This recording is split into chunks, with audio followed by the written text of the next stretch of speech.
سلامونه او نیکې هیلې. زه بلال ضیا افغان یو ځل بیا د افغان کتابخور له صفحې تاسو سره مخ یم. لکه څرنګه چې مو په تیر ویډیو کې تاسو ته ویلي وو چې موږ به تاسو ته د بریا رسېدو اووه رازونه او اووه حل لارې تشریح کوو. په لومړی پړاو یا لومړی برخه کې مو تاسو ته ویلي وو چې پوهه ترلاسه کول دي، مطالعه کول دي او لارې چارې دي. یعنې د بریا ترلاسه کولو لپاره تر ټولو لومړنی څیز په یو کار پوهېدل دي او د هغې اړوند مطالعه کول، یا هم سیمینارونه لیدل یا هم ویډیوګانې لیدل دي، او یا هم په دغه برخه کې د مشاورینو سره خبرې اترې کول دي. په دویمه برخه کې لکه څرنګه مې چې په اول کې وویل، هڅه کول. ولې باید هڅه وکړو؟ راځئ په دغه موضوع کې در سره لږ وغږېږم. که چېرته موږ یو فلم ګورو، ولې د هغې په بکګراونډ باندې نه پوهېږو چې هغې باندې ساعتونه حتی میاشتې او کلونو پورې کار کېږي، ولې موږ د یو ساعت نتیجه ګورو چې یو ساعت کې څه ترسره شوي دي. اصلا کې که موږ دا کار کوو نو دا غیر قضاوتمندانه ده چې موږ د یو چا کلونه زحمتونه په یو ساعت باندې ارزیابي کوو.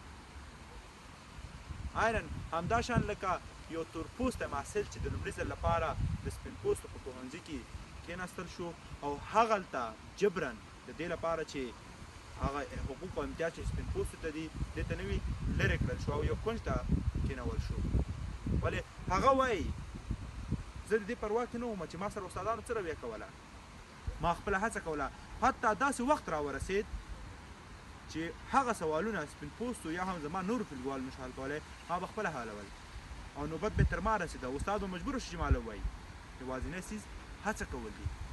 یعنې کله چې مات وي، کله چې ولوېدې، بیا د راپورته کېدو هڅه وکړه، مه نا امیده کېږه.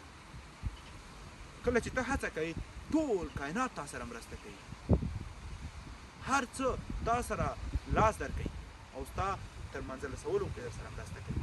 نو تل هڅه وکړئ، ماته مه منئ، د بریا لپاره هڅه وکړئ او د مثبتو کارونو لپاره هڅه وکړئ. کتاب واخلئ او ویې لولئ. که زموږ دغه ویډیوګانې غواړئ په راتلونکي کې هم وڅارئ او تېرې ویډیوګانې هم وګورئ، نو د افغان کتابخور د فیسبوک، یوټیوب او انسټاګرام چینل در سره سبسکرایب کړئ. مننه.